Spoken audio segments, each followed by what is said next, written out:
What's up mga kababayan? News that matters here. Dito sa video natin ngayon ay ating panoorin o pakinggan si Ka Eric Celis mga kababayan. Napakasuga pa talaga ng bangag na administrasyon na meron tayo ngayon, no? Nakulang na lamang talaga ilugmok tayo sa kahirapan habang sila nagsasaya sa mga perang ninanakaw nila galing sa pondo o buwis ng taong bayan. Paano ba naman kasi, wika ni Ka Eric Celis, sa 3 taon na pagmamayagpag nitong Marcos Romualdez administration, mahigit kalahating trilyon na mga kababayan o 500 bilyon na ang mga naibulsa na di umano ng mga bangag. Grabe naman yan. At kung paano nila ninakaw yon, ating mapapanood dito sa video na ito. Pero bagong lahat, huwag niyo po sana nakalimutan mag-like at subscribe para updated ka sa mga uploads ko araw-araw. At yun na nga no, mga kababayan, talagang kawawa tayong mga ordinaryong mamamayan dito sa administrasyong ito. At hindi rin katakataka na sa 3 taong pamamalakad ni Bongbong Marcos, hindi nagbago ang pamumuhay ng bawat Pilipino, kundi ang nagbago lamang ang lifestyle ng mga bangag at mga kasama niyang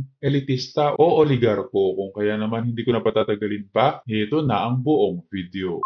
Ito pa, mga kababayan, hindi po makita ngayon saan napunta ang 60 billion pesos na kinuha nila Ralph Recto at Marcos mula sa PhilHealth dahil hindi nila naubos ang 89 billion plus dahil nagkaroon ng TRO o Temporary Restraining Order ang Supreme Court. Hindi nila naubos nakuha ang 89 billion sa PhilHealth at ngayon ang nakuha lang nila 60 billion. Ang tanong ng taong bayan, saan ito? Hindi rito na paliwanag ni Marcos. He cannot give or they cannot give a proper and believable, credible explanation. Oh. So PhilHealth, klarong-klaro yan that these are anomalous at equivalent to technical malversation. Okay. Number 2, maliban pa sa PhilHealth, ito po ang tinatanong ng taong bayan. Bakit walang audit report ang 1.3 trillion pesos for 2 years na mga flood control projects na mismo itong si Senator Amy Marcos ay nagbunyag na umaabot sa mga 1.3 trillion pesos po ang mga nagastos ng gobyerno ni Marcos tungkol sa flood control project na walang malinaw na pinatunguhan, walang clear audit report sapagkat inanod ng baha papunta sa bulsa ng mga kontratistang politiko, karamihan kongresista. Ayan. So, flood control, PhilHealth. Ito pa mga kababayan, ang ibinunyag ni Vic Rodriguez na 117 billion pesos na insurance deposit sa PDIC, Philippine Deposit Insurance Corporation, na inihahanda po yan na kaso por kaso na magkaroon ng bank run, ay naku mga kababayan, wala pong insurance support fund na kukuhanan ng gobyerno dahil kinuha at walang paliwanag saan ginamit at saan napunta ang 117 billion pesos na PDIC, Insurance for Depositors, sa ating gobyerno napunta, pero walang pagpapaliwanag saan ginamit at paano ginamit. Okay, tanyo? So, hindi po kathang isip ang korupsyon. Mga kababayan, these are not innuendos, these are not fake news, and these are not assumptions. Ito po ay inilalatag at inilalahad ng ating tinatawag na supported by solid evidence. Sapagkat ang mga datos na ito ay nanggaling mismo sa Department of Budget and Management at ito po ay public information na inihahayag sa mga balita. For example, hindi At ang malala pa dun, kakuntsaba nila mga bayarang media kaya hindi nababalita ang mga ganitong ginagawang korupsyon ng mga bangag. Mantakin nyo yun mga kababayan, daan-daang bilyon ang ninanakaw ng mga ito. Kung kaya't hindi katakataka na walang pagbabago sa pamumuhay ng sambayan ng Pilipino dahil nauuna ang kanilang personal na interes. may paliwanag ni Marcos for almost 2 years na saan ginamit at anong status ng tinatawag na Maharlika Diskarte Fund. Hindi po yan Maharlika Sovereign Investment Fund. Kasi wala namang investment na pinuntahan o isang malinaw na pang-ekonomiyang benepisyo na ginamit ang pundong ito. And we're talking about 500 billion pesos na ang mahigit kalahati nito halos kinuha sa Central Bank, kinuha din po sa Land Bank of the Philippines at sa Development Bank of the Philippines.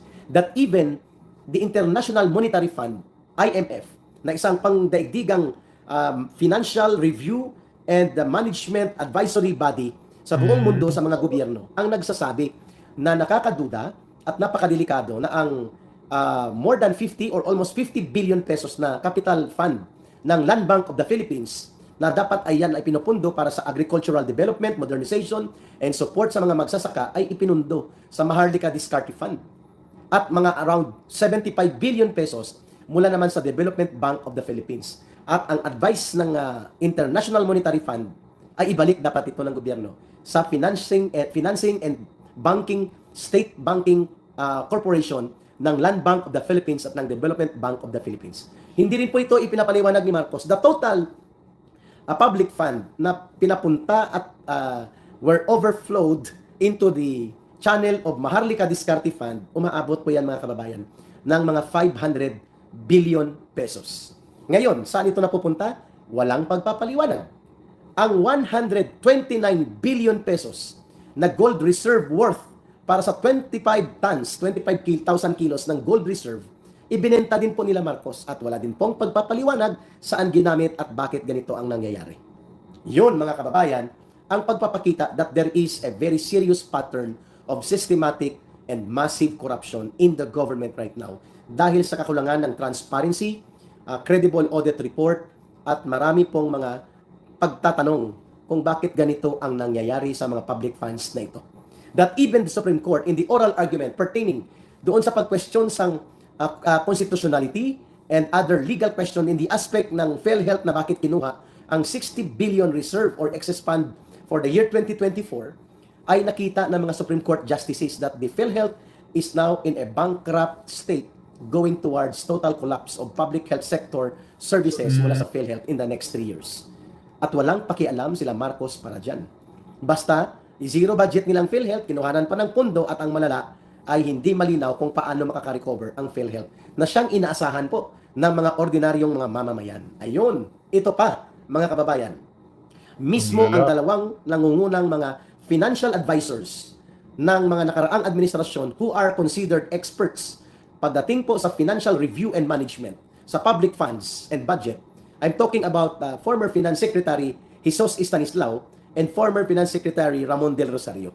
Lahat sila po, at pati ng dalawang ito ay nagsasabi that the way the Marcos and his allies like Romualdez are spending funds, naku, nakakabahala po. Sapagkat parang sila po ay pumipitas lang ng pera sa punong kahoy at magwaldas ay grabe ka abusado na ang patutunguhan ay posibleng pagkabangkarote ng buong public fund ng gobyerno. Coming from financial experts like former Finance Secretary Jesse Stanislao and former Finance Secretary Ramon Del Rosario. Itong mga taong ito, hindi po nagsasalita ito ng basta-basta o nakikialam sa mga issue na related po sa mga pangpolitikang kalagayan ng ating bansa kung hindi po nila nakikita ang kaseryosohan at kabigat ng mga hinaharap nating problema patungkol sa issue ng fiscal or financial mismanagement. The corruption under the Marcos Romualdez government is causing unprecedented hemorrhage of public funds. No? Nagdurugo ang pondo at kaba ng bayan dahil sa walang humpay at walang patumanggang gawain sa pangungurakot. Mantakin nyo ang budget for 2025 ay nagkaroon ng 28 na mga blanco na mga items. At dahil blanco po ito, kwinestyon ito sa Korte Suprema dahil hindi ka pwedeng magpasa ng isang budget at papaaprubahan mo sa presidente, ipa-adapt mo as plenary enrolled bill na mayroon. Di na sila naawa sa taong bayan. Grabe naman pag nanakaw yan. Hindi pa ba sapat sa kanila ang makapagnakaw ng 100 bilyon at mamuhay na mapayapa? Masyado naman natawag sugapa ngayon ang gobyernong bangag na ito. 28 items na blanco. At ang amount na hinahanap natin, minimum pa lang ito na nakita, umaabot ng mga 241 billion pesos. As the petition submitted to the Supreme Court would state it. 241 billion pesos out of around 28 blank items. These are real and serious issues of pattern of corrupt practices. Kaya sabi na natin kanina, the relationship between corruption in the government is directly proportional sa paglala ng krimen at paglubha ng pagbagsak ng law enforcement at paglaganap ng kriminalidad at mga iligal na mga gawain sa ating lipunan. Paano naman nakakaapekto ito? Halimbawa, makikita natin na kung sa panahon ni Rodrigo Duterte, ang unang 6 na buwan hanggang 1 taon ng panunungkulan ni former President Rodrigo Duterte, umabot po sa 65% ang pagbagsak ng mga index crime, indicating na halos po nawala ang problema sa pagbebenta ng mga illegal na droga na parang talipapalang at nawala po ang mga krimen related dito like robbery, theft, akyat bahay, saksakan, gulo, physical injuries, and many more na related sa mga drugs and even index crime in totality. Bumagsak ng 65%, including ang tanimbala sa airport. Subalit, ngayon, sa ilalim ni Marcos Jr., sa 2 taon lang niya, halos po sumirit ng doble ang kriminalidad, ang mga street crimes, at pati po ang high-profile crimes. Pag sinabing street crimes, ito po yung mga bentahan ng shabu, dyan sa mga gilid-gilid sa buong bansa, lumalaganap muli. At ito pong mga robbery, hold-up, lumalaganap. Index crime po yan, street crimes. Pero muling nanumbalik po ang nakakabahala. Ilang insidente na daw ng mga pagdukot, lalo na itong lately pinablish ng bilyonaryo na pagdukot sa isang Malaysian national pero nakatira po sa BGC, Bonifacio Global City, at dinukot itong 14 years old na bata. At saka po ginawa ng masama, nag-demand ng ransom sa pamilya, pinutulan po ng daliri at ipinadala sa pamilya para magkaroon ng pressure of negotiation dito sa pamilya ng bata. At pilit po nagpapatahimik at pinapatahimik at nagtatahimik-tahimikan ang Grabe. Philippine National Police at si Marcos tungkol sa panunumbalik ng ganitong malubha na mga indication ng high-profile, serious, and very damaging and very heinous crimes such as kidnap for ransom. At ito ay hindi isang pagkakataon. Ito lang po ang naibunyag at ito lang po ang nakuhanan ng datos. There are also reports ng carnapping sa mga malalaking mga negosyo ng mga sasakyan sa underworld at marami po mga high-end na mga sasakyan. At kinukuha at hindi po na i-report dahil pilit na tinatago ang datos singgil dito. Ito pa, mga kababayan, ang smuggling ng mga sasakyan na hindi dumadaan sa customs duties and tariff, lumakas at lumawak. Ano pa? Ang sinasabi nilang pogo-pogo operations nila, may nagsambulat na may sindikato sa immigration, lalo na dyan sa Clark International Airport na pwedeng palusutan na nanumbalik din po ang transaksyon equivalent to human trafficking syndicate. Para pagkapirahan po ang mga tinatawag nilang mga pogo-related individuals para palusutin at paikutan po ang ating immigration laws related dito sa mga foreign nationals na nai-involve po sa mga illegal activities. Lumalaganap din po ito. Halos lahat po ng index crimes, street crimes, at pati po ang high-profile crimes on the steady rise. Habang lumalaganap ang korupsyon, nagkakasabay po ang itong mga kalagayang ito. At yun na nga ng mga kababayan, narinig natin tumakabuluhang diskusyon ni Ka Eric sa oras na ito na kayo ng mga kababayan kung may magandang bukas pa ba na nakaabang sa bawat Pilipino. As always mga kababayan, kita na lang ulit tayo sa ating next vlog. Huwag niyo po sana kalimutan mag-like at subscribe para updated ka sa mga uploads ko araw-araw. Maraming po salamat mga kababayan, ingat and God bless.